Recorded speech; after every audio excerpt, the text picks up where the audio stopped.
43 ఏళ్ల వయసు వచ్చింది. ఇంటర్నేషనల్ క్రికెట్ కు గుడ్ బై చెప్పి 4 ఏళ్లైంది.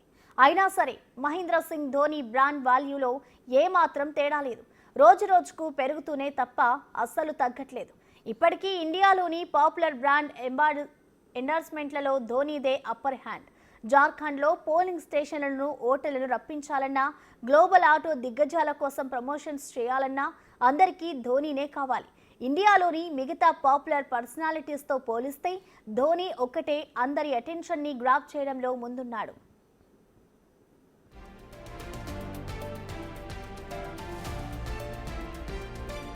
ఈ ఏడాది మొదటి 6 నెలలు ముగిసే నాటికి ధోని ఖాతాలో 42 బ్రాండ్స్ ఉన్నాయి. ఇండియాలో ఇదే హైయెస్ట్. బాలీవుడ్ ఐకాన్ అమితాబ్ బచ్చన్ ని కూడా ధోని అధిగమించాడు.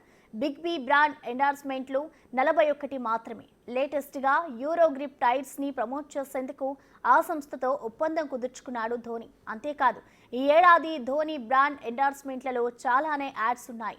ఫ్రెంచ్ కార్ మేకర్ సిట్రియాన్తో పాటు drone tech startup Garuda Aerospace, Flipkart కి చెందిన క్లియర్ ట్రిప్, పెప్సికోలెస్ cross reward programme operator single ID, e cycle player, EMotorad, payment card service దిగ్గజం Mastercard, fuel company Gulf Oil, Orient Electric, అదేవిధంగా ఫిట్నెస్ న్యూట్రిషన్ బ్రాండ్ ఎక్స్క్లూజివ్ వేకి ఇప్పుడు ధోనీనే brand ambassador.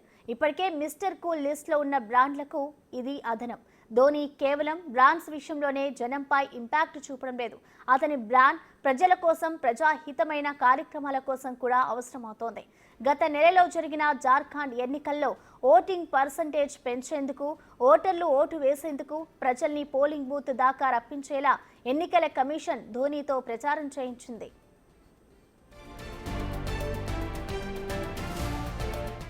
MS international cricket కు retirement ఇచ్చిన 4 ఏళ్లైంది. అయినా అతని బ్రాండ్ విలువ ఏమాత్రం తగ్గలేదు. ఇప్పటికీ వందల కోట్ల రూపాయల బ్రాండ్ విలువను కలిగి ఉన్నాడు ధోని. టాప్ మీడియా రీసెర్చ్ ప్రకారం రోజు రోజుకు ధోని బ్రాండ్ ఎండార్స్మెంట్లు పెరుగుతున్నాయే తప్ప తగ్గడం లేదు. ఒక్క అమితాబ్ బచ్చన్ ని మాత్రమే కాదు, షారుఖ్ ఖాన్, అక్షయ్ కుమార్, కరీనా కపూర్ లాంటి వాళ్ళని కూడా వెనక్కి నెట్టేశాడు. టాప్ బ్రాండ్స్ అన్ని ధోనిని అప్రోచ్ అయ్యేందుకు అతని కూల్ యాటిట్యూడే కారణం. అతని ప్రవర్తన, ప్రశాంతమైన లుక్స్, వివాదాల జోలికి వెళ్ళకపోవడం, సరదాగా ఉండడం, గ్రౌండ్లో అతని వ్యూహాలు, ఒత్తిడిని ఎదుర్కొనే విధానం అందరికీ స్ఫూర్తిదాయకం. ఇలాంటివన్నీ ధోనీని డార్లింగ్ ఆఫ్ బ్రాండ్స్గా మార్చేశాయి. పైగా మిస్టర్ కూల్ని ఇండియా ఇంత ఇష్టపడుతోంది. ఇందుకు calm and cool approaching major reason. రోజు టీవీ, ఇంటర్నెట్, సోషల్ మీడియా ప్లాట్ఫామ్స్తో పాటు ఇతర మాధ్యమాల్లో వచ్చే ప్రకటనల్లో కనిపించే సెలబ్రిటీలతో పోలిస్తే ధోని స్క్రీన్ టైం కూడా చాలా తక్కువ. అక్షయ్ కుమార్ 22 గంటలు, షారుఖ్ 20 గంటలు, అమితాబ్ బచ్చన్ 16 గంటలు స్క్రీన్పై కనిపిస్తే ధోనికి కేవలం 14 గంటల స్క్రీన్ టైం మాత్రమే ఉంది. అయినా అతని బ్రాండ్ వాల్యూనే ఎక్కువ.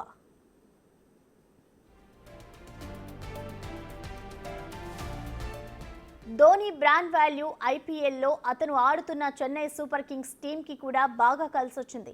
సిఎస్కే ఫ్రాంచైజీకి కూడా బాగానే డబ్బులు సంపాదించి పెడుతోంది.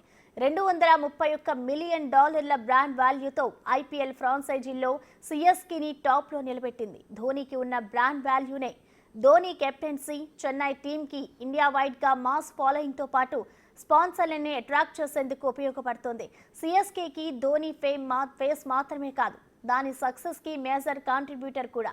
ధోని ఉన్నాడు కాబట్టే ఆ ఫ్రాంచైజీకి అత్యంత ఎక్కువగా స్పాన్సర్షిప్స్, రెవెన్యూస్ వస్తున్నాయి. చెన్నై ప్రజలు కూడా ధోనిని దాలా అని పిలుచుకుంటారు. ఇది కామన్ పబ్లిక్ లో ధోనికి ఉన్న రెస్పెక్ట్. టీమిండియా కెప్టెన్ గా Dhoni T20, one day, international world cups గెలిచి ఉండొచ్చు.